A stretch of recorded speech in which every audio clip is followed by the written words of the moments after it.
Hello, everyone, and welcome to the Cold Feet Podcast. Today, I am privileged to have not one guest, but two guests. We have the Frid twins on here today, and I would love for you guys to introduce yourself. Ami, you go first. My name is Frid, originally from California, moved here, made Aliyah, moved to Israel almost 5 years ago, and yeah.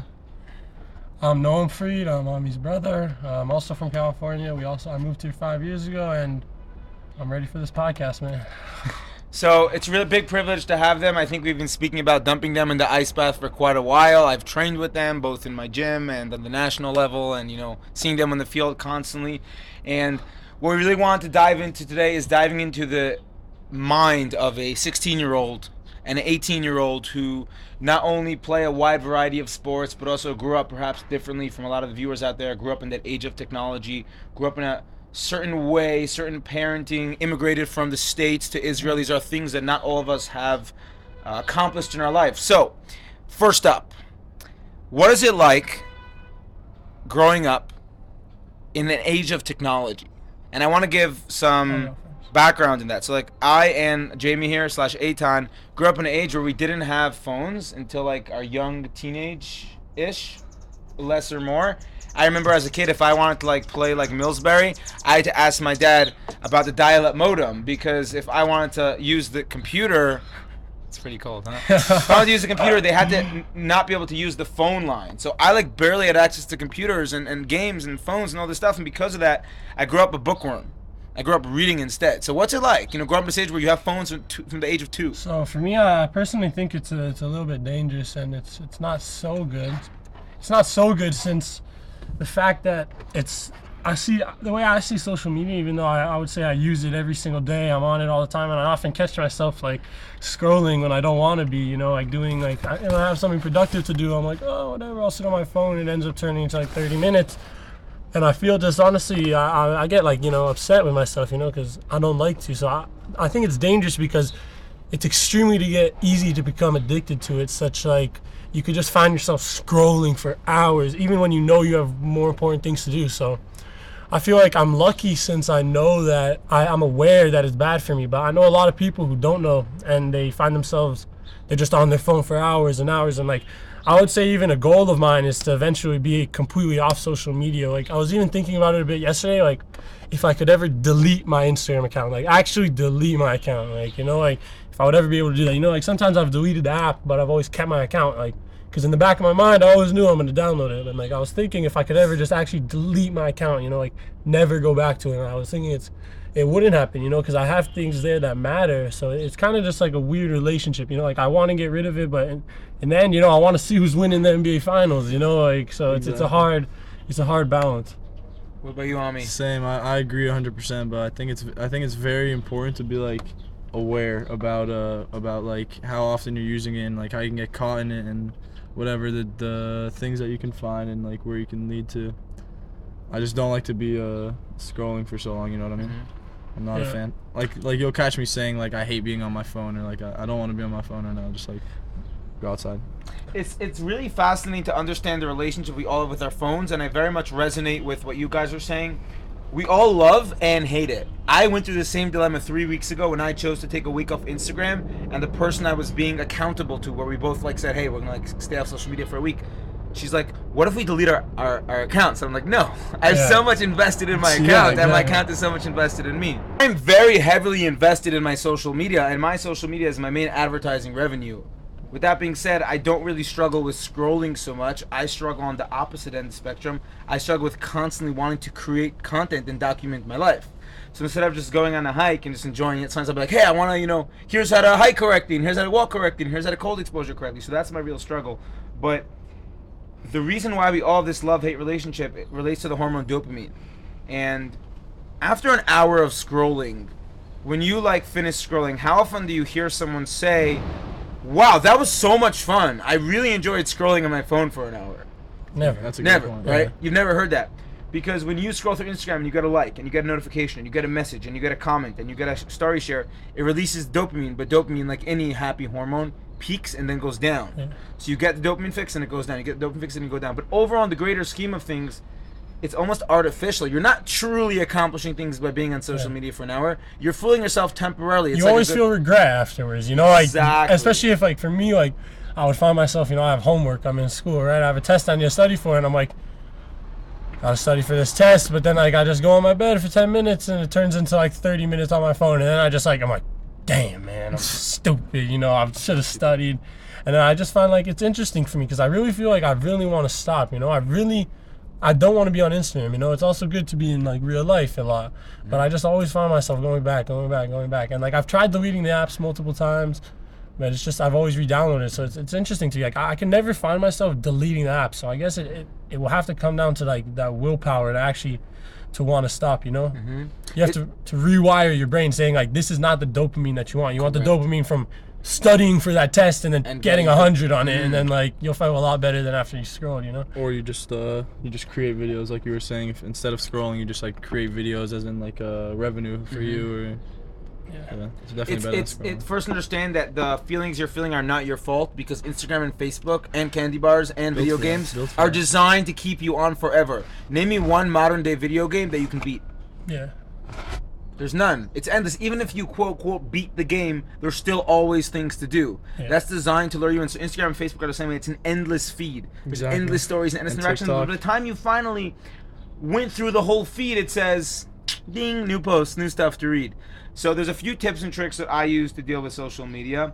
But hey, exactly like Ami said, there's a concept called create more than you consume.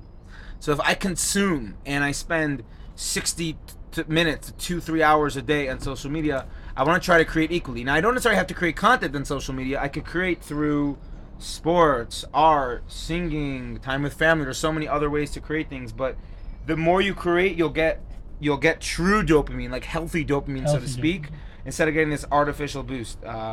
That's kind of what it comes to social media. Like dopamine when you actually accomplish something instead of just like scrolling and seeing a cool video like Curry hitting a 3 or whatever. It's so much more accomplishing to really achieve something in real life, like win the national high school tackle league. You walk off the field with like a true sense of happiness and euphoria. Accomplishment. I'm speaking here to two championship contenders. Championship athletes. Who just won state champions. State champions. Yeah, just won the local high school tackle Super Bowl essentially, whatever you call touchdowns. it. And like that's a great feeling. And like going to Israel, like playing like abroad, like when you played in Texas, or like when I was in Denmark, that's such a good feeling. Playing for your country, wearing Israel on your shirt, representing among thousands of people. That's true happiness. Then you come home and you get a like on Instagram, and you're like, this isn't gonna do it for me anymore. I was probably not on my phone for the rest of the night. Exactly. Unless I was texting somebody. When you truly accomplish something and you feel truly happy, you don't need the fakeness of Instagram. You don't need the fakeness of Facebook. When you're truly accomplished, you don't need the fakeness. My question to you guys is, because you're in this very mature mindset and you don't need, or at least you're working on a relationship with social media to make it sustainable, so what do you sub out instead? So obviously we spoke about sports being an outlet, but either sports or other things that allow you to channel the true happiness in your life. So for me, honestly, I feel like I just try to do anything productive, you know, whether it's the gym or anything I need to do around the house, like, you know, day-to-day stuff, you know. It's just, I like this morning I woke up and I'm like, you know, I like even yesterday I wasn't on my phone for like the first at least 30 minutes of the day, you know. I took a shower, whatever, I davened, I did this, that. You prayed. Yeah, I prayed, I got ready, you know. So I like to replace it, I try to find something that will replace it, you know, dopamine with, like, I guess when you break it down, you know, I'm looking for a different source of dopamine, but for me, I'm just like, you know, instead of doing my phone right now, okay, I could take out the trash, you know, I could do dishes, you know. And also you get caught up in the fakeness.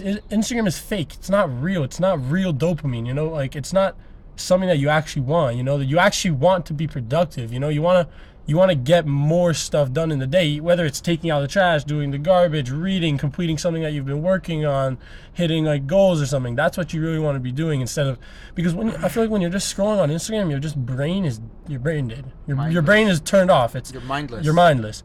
You're in like autopilot mode, scroll, and you're not literally in real life. Your brain is not functioning anymore. You're not problem solving. You know, like, let's say you woke up and you need to you have an issue in your life, but you're scrolling, you're turning off your brain to trying to solve that issue. Even like when you're in real life every day, you know, like your brain is always working on, turning on, like trying to solve stuff. But when you're just scrolling, it just turns your brain off. And you think that What about you, Ami? What do you say? Repeat the question for me one more time. It wasn't really a question. It was more like giving other outlets or things that we can do to create dopamine? true happiness. True happiness? True happiness instead of going on Instagram. Like, what do you substitute the urge to be on your phone with? Well, first of all, me and Noam are very similar, I'd say. Like You're related, right? no. Stop. Basically, well, for me, I just play, like, recently I've just been playing sports, and I finished school recently, so that was a big, like, rush for me. Like, that was a big accomplishment. I'm going to 12th grade now, and I wanted to say that, like, instead of, like, scrolling and whatever video games, really, now it's just summer, so I just play sports, and that's literally it. Like, literally on Sunday I played basketball. On Monday, I bought new soccer shoes. I played soccer. You bought shoes? I thought we spoke about that. No, I'm just kidding. No shoes. Yesterday was the football practice, tackle football practice, and today we have flag football. Let's go. So I'm just like putting that out. Like, yeah, I mean, I think sports is a very, very positive way to channel happiness. Because you're with as humans, we were always meant to be a tribe. We were always meant to be communal, and computers and phones and social media and Zoom and Corona. Oh, now it's gonna get flagged for Corona. Darn it! It turned it into this like solo thing. Like, I'm gonna pretend I'm with people by being in a Zoom class. Like, I'm giving a Zoom lecture tonight, and I told the head of the person who hired me to give the seminar, could I do it in person? He's like, no, it has to be over Zoom. I'm like, I know, but I'm a people's person. I want to stand in front of people and teach and interact with them and engage with them.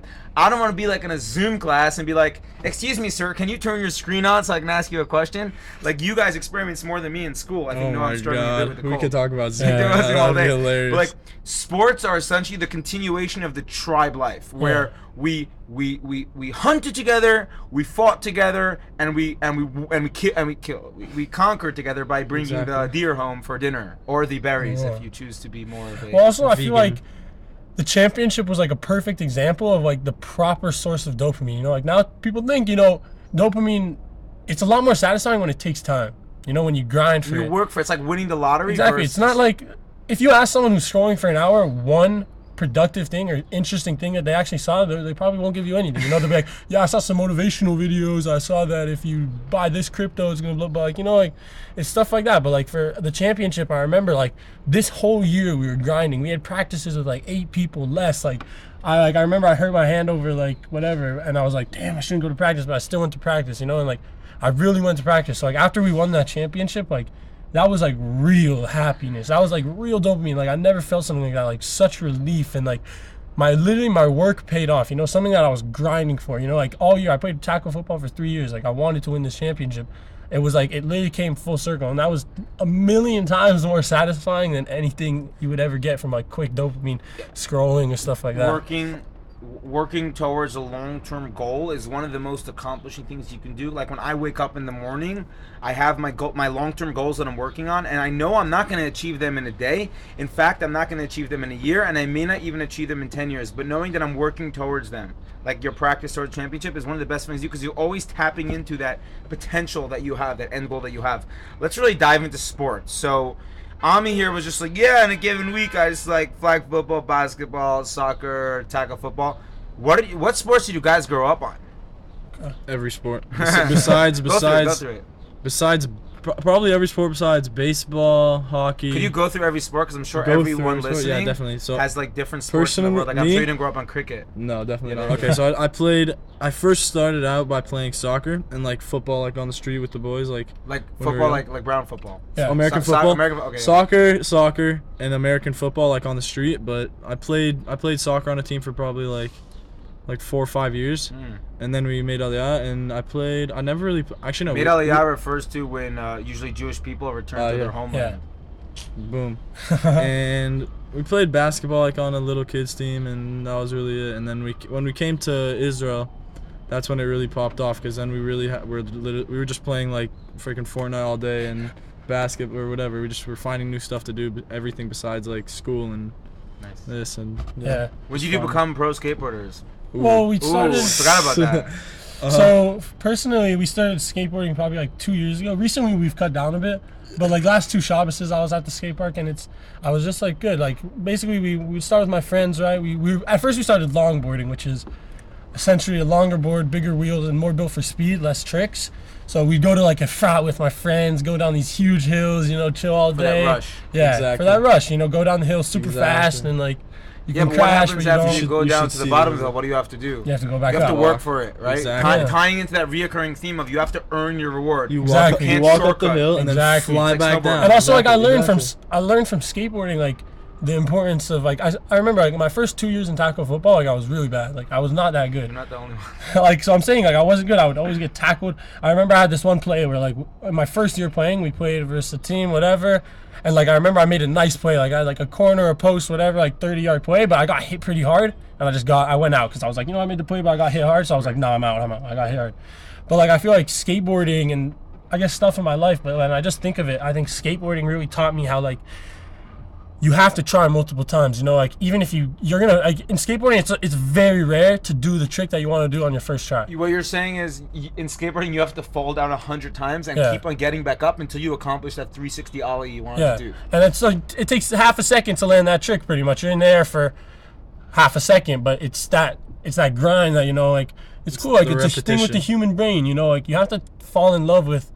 You have to become, instead of like trying to get that quick dopamine, you have to fall in love for the process, you know, like getting there, you know, like it's worth it, you know, like you're trying this trick all day, you know, you're frustrated, you're throwing your skateboard on the ground, you know, you're kicking the ground, you're going crazy, but then you finally land it and like you actually, that's real, you know, that's so much more worth it than it would be scrolling on Instagram for an hour. Always going back to that, huh? We'll Yeah. just keep on going back, comparing real life to Instagram, because that's unfortunately the modern day dilemma. Yeah.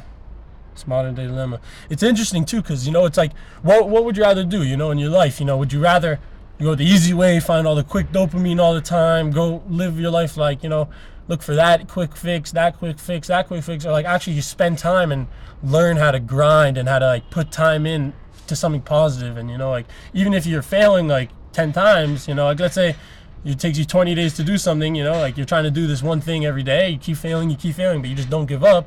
You're gonna get it done, you know, and that's a lot more satisfying. That's real, you know. That's something that's real.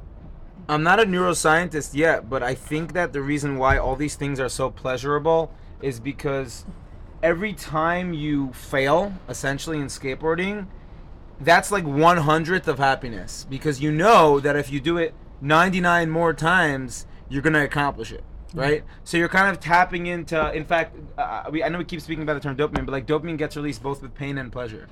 So when you like fall off the skateboard and you like bruise your knee a bit, but then you get back up, that's also somewhat rewarding, because you're like, hey, I hurt myself, but I'm gonna get back up and continue. I know you're cold, but where did the parkour come in?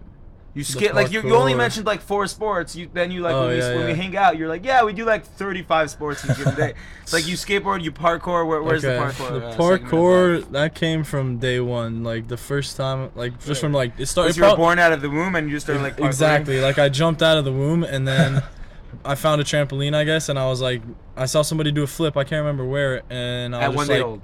exactly. You said you I jumped don't- out of the womb. I don't know. Probably like Be'erich, like. I remember the first day we ever did backflip. That's for Oh, sure. really? Like I don't know the day, but I remember like we went to like some sky high in America. Me, my brother Ami, and my friend Jacob Isaac, and we were just doing backflips. Like we got it yeah. unlocked, and that's where we really started. Like And then it was just every day, every single day. I that was like my first like sport that I fell in love with, and then soccer. But yeah, we got a trampoline and then it kicked off. I just literally did probably 100 flips every single day, literally hours on the trampoline. What we would do, basically, we had to set up like a roof, and then our trampoline was right here, and then our pool in our roof. So it would like go between jumping off the roof onto the trampoline and then the roof to the pool. And Wait, this is- hold up. This is like out of Batman. There's like a roof and there's another roof, and you did like a Jedi style no. leap from one to the no, other. it was one or the other. Like it was one roof. So we just and jumping a off the backyard. roof There's no all like day. Spider-Man moments. There was actually. There We was. have done that You before. know, with your Definitely. fingers. Where we used to live, there was like this like it was like a huge gap, right? A huge fall like on between two buildings, but it wasn't a big gap. It was like, let's say 5 feet, you know, like you could easily just step across it pretty much. Yeah. But it was a huge gap. So like one time, and it's like right across in our old house. It was like right across from the window in our kitchen. So we used to like jump over it, right? Like, you know, with our friends. It's not like a big jump. It wasn't any, but it was over a really big drop. So that's what made it interesting, I guess.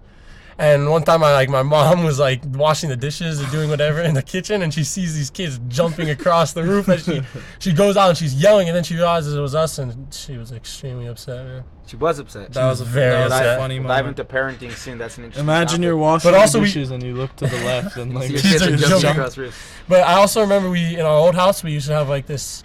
It was like whatever levels. There was like the bottom level had like, a backyard, a grass area, and then we lived up on the higher, and it was like an apartment building. So we go to the bottom and we'd play like every single day this game like park course, which is pretty much horse like basketball but with parkour lines. So Wow. yeah. Amazing. I love that. Hours.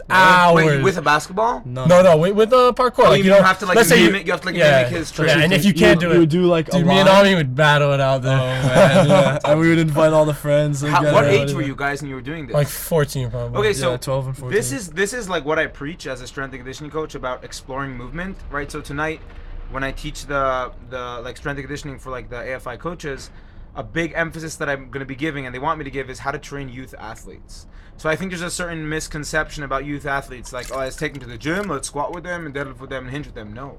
The reality is, in the age of like 6 to 8 years old, I want them doing stuff like that. Yeah. I want them exploring their movement capacity. I want them jumping, landing, falling, sprinting, playing, hanging on monkey bars, hanging on dips, throwing stuff, catching stuff.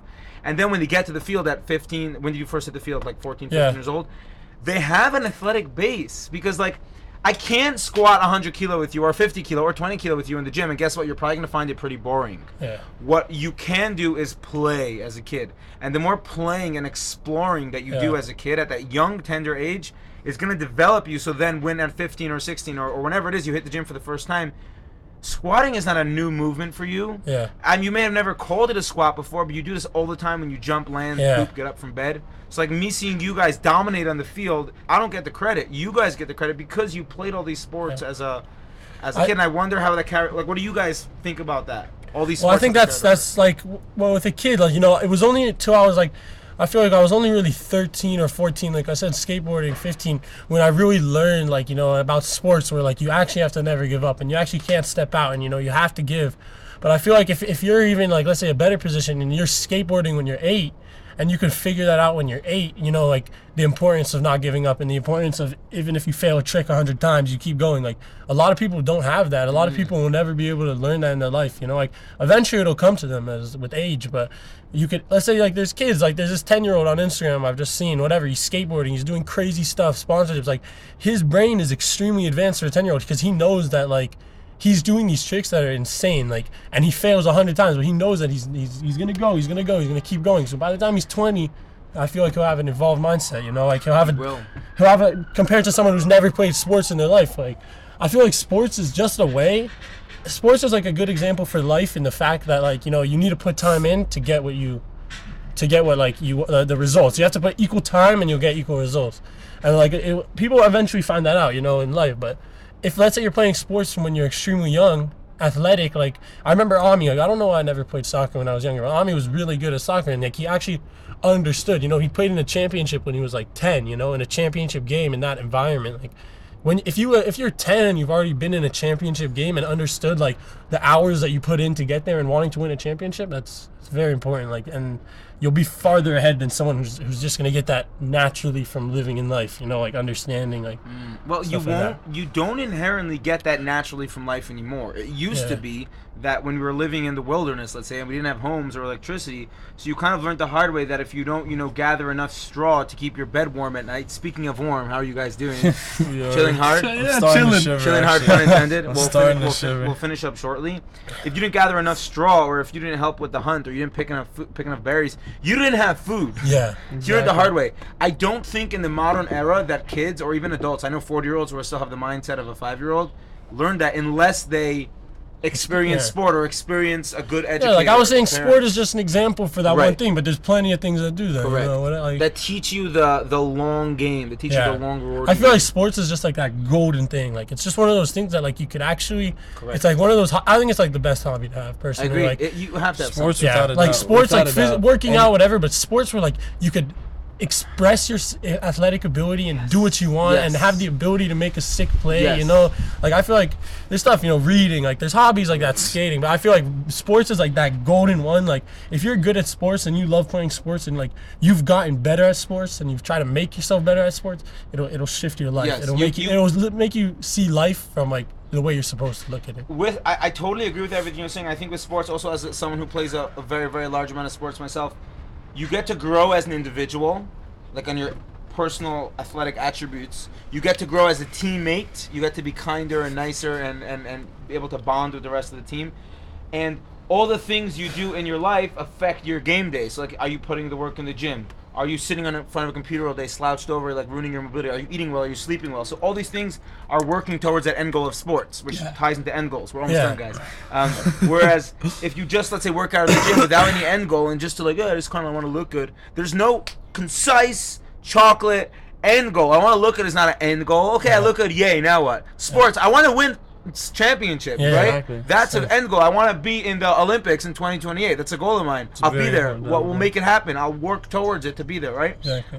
When it comes to sports, that's the key. Now, because I've worked with you guys both here in the gym and on the field in the national team, after that strong base of athleticism from skateboarding and basketball and soccer and parkour, how do you feel when you do squat, when you do deadlift, when you do these main movements compared to, let's say, people who don't have that background of 5 gajillion sports? Do you feel that there's more body awareness? Do you feel that you're able to pick up the strength movements faster?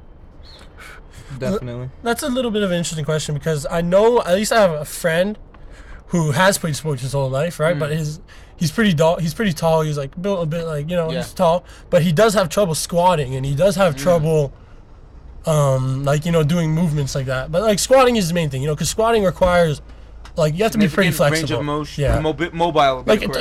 Like compared to bench press, squatting is like you need a lot more. I hear that. Okay, yeah. So for him, he has been playing sports his whole life, but it is still hard for him to get a good squat. So I think squatting and stuff like that requires also putting in time, you know, to stretching and finding and stretching. You know, you have to stretch. But I feel like when I'm in the gym, I already have an athletic base. You know, like I understand how things work. Like personally, me, like I started out as Sean. You know, so I learned how to work out properly pretty much. You know, I learned 3 sets. You know, you don't just go, when you're hitting back and biceps, you don't just go back exercise, biceps, back exercise, back, you know, like you split, you know, back and by, you know, you do it in a certain way. So I learned from Sean, you know, I learned a lot. Sean fit for life. I don't think Sean taught you back and biceps, but it's no, but I'm saying he taught me how to work out properly. So Yeah. it depends on that too, but I think because I was athletic and because I can move and I have good mobility, it does help a lot.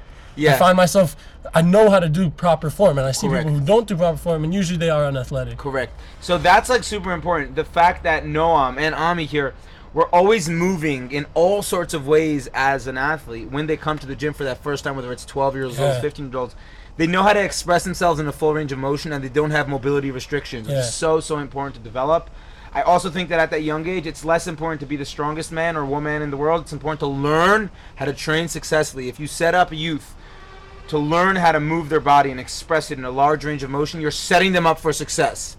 Let's finish off today because you spoke about mom being mad at you when you were jumping over the roof. So I think you have wonderful parents. I've hung out with them. I've been exposed to them. And like, mine and my parents' relationship is probably a little bit different than your parents, but I would love to hear how you, 2 teens, perceive the parenting that you got and what you're grateful for about it, and like the independence and the fact that they allowed you to do parkour. I'm sure there's parents who'd be like, no way, you can't hang out with that guy. You're going to smash your skull open. First of all, I love my mom and my dad, okay? I love my mom and my dad. That's first of all. Because I really feel like something that they've done really good with parenting and what I can learn is that they let me really be myself. Like, you know, my mom was pretty strict until like about I was 16, and then like once I was 16, she said I started doing my own things. You know, I started doing this. She didn't, like, I remember she used to want me to play drums or play an instrument. And I was like, I would always go there and I was like, Mom, like, I really don't want to do this. Like, you know, it's good to play an instrument. It's good, but I just don't, so it doesn't fit. It's not a good fit for me, you know? And then she started to understand that I want to pick what I want. You know, she stopped, like, forcing things upon me. And that helped me grow as a person, I think. And also with my dad, like, we just went on a camping trip over the weekend to Eilat with my dad, and, like, I swear my dad is like the chillest person ever. Like, all my friends love my dad. He pulls up, we're just chilling. Like, he has the best vibes. He's like really like just a great person. And like I actually relate to my dad. Like, you know, like I relate to my dad. I'm not gonna leave the house without telling him like I love you and like you're such a good person. And that's what really helps. You know, like I have like a very good relationship with my parents. I feel like I can relate to them. You know, I'm their friends. You know, I'm close to them.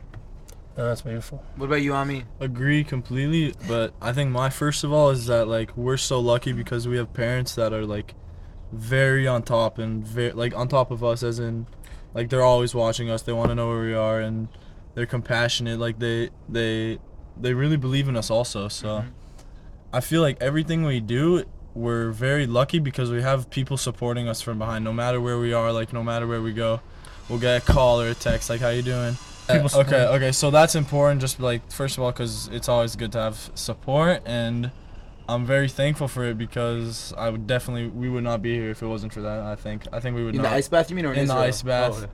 Israel, we'd probably be here because they just wanted to move to Israel, but Yeah. I definitely think we would not be here if it Yeah, because wasn't we for wouldn't their have started support. working out too. They wouldn't have been like, my parents supportive. You know, like Right. listen, it's expensive to have a gym membership for Right. 3 boys. You know, course. like me and Ami are going, that's 2, so it's Yeah. double. Right. So, but they're willing to pay and they're willing to see us like succeed, and that's honestly inspirational to me. Because like Ami said, there's people supporting you. Like I know friends. I have very close friends who don't have such a good situation at home, and like I've been talking to them, and like they tell me about their situation, and like I sit there and I'm like, it hurts me because I'm so lucky, you know. I have 2 loving parents, and like, and he sits there and he tells me it's a bit harder for him. So it's very important to have like, whether it's your parents are good, but like to find someone in your life who like actually supports you, you know, like who gives you that base, who wants to see you succeed, you know, because like when you don't have motivation, you know, like those people, they know you can succeed, you know, they know that they're there to help you, you know. If you're down, you need people to pick you up, you know. You can't. Yeah. You'll get lost in this, like, you know, like sometimes you could be like so focused on something, so lost in it, and then someone just comes over your shoulder and says, "Yo, you're tripping, man," and you're like, "Oh, yeah, that's like," you know, like you just need that voice to like to help you. You're tripping. Yeah, I mean, I'm not a parent yet. I only have Charlie and Trevor, who's now in bunny heaven. But even what I learned from Charlie, like, even animals, they need guidance. You know, Yeah. they need, every single kid growing up, and even adults need a mentor. They need a father figure, a mother figure to turn their life. And for people who don't have that, you see how it affects them. You see how they're different human beings, because as kids, we're exploring our bodies, we're exploring ourselves, we're exploring our psychology, our emotion, our sexuality. There's so many questions, and No, I'm starting to. and we have to have clarity in our lives, and just to have someone who's got our back like that, who's not just a father or mother, but a friend. Yeah. My parents now are my friends. I look at them as colleagues. I respect them as the people Exactly. who birthed me, I think. But they're colleagues of mine. I look up to them. They respect me, and I respect them. And that mutual respect. Mutual respect as a child is so important. We're gonna wrap up before you guys turn into icicles, because I don't think your parents will approve of me like giving your corpses back or your Wait, frozen like corpses. what? Yeah. So let's wrap up. Is there anything you want to add or say to the audience? Keep in So- mind, we're talking international audience: Jewish, Christian, Muslim, black, white, Jewish, girls, boys, whatever. I think everyone watching this should definitely visit Israel at one point in their life. It's a very amazing place. I highly recommend it. And also love your parents very much, because they support you and they love you very You much. forgot to say, and they should visit the Barefoot Athlete Facility. Or, yes. I don't even know what I'm called these days, bro. Yeah, what Sean, Sean, Fit for just Life Sean. Gym. And shout out to Sean, because I wanted to say this too, that when I first started working out, I started like, I would go at home, you know, do pull-ups, push-ups, but like I finally came to Sean for like 2 months, and I worked out here. He gave me a plan, he gave me everything. I would go with my brother, and it taught me how to properly work out. And you know, like I would highly recommend Sean's gym if you're starting working out. Nice. Ami, Yesher Koch. secret First of last all, tips. Yesher Koch to Sean And Jamie. and Jamie, the videographer. Thank you. Well, something I would put in, yeah, like There you are. Any last tips or wisdom for the gentlemen and gentlewomen listening out there? First of all, peace and love, and I don't know, work out. Sweet. All right. Thank you so much for having you on the show. I'm not going to plug in where to find you on Instagram, because we're all deleting our Instagram after. Yes, exactly. But if you want to find Ami or Noam, you can go to the park Yes, near sir. the tennis court where Kraft just made. Brand And there's new. a sick skateboarding Yep. park there. Oh, and thank you, So- Robert Kraft. Thank for you, the Robert brand new Kraft. Thank you, Robert Robert Kraft. Kraft. Shout out Robert So Kraft. just for go to letting that us play skateboarding sports. park or Kraft Stadium, also donated by Yes, Kraft, sir. coincidentally, and you'll find them on the field, so you can hit them up in person. Peace out. Thanks for coming along. Until Peace next and time. love. Peace and love.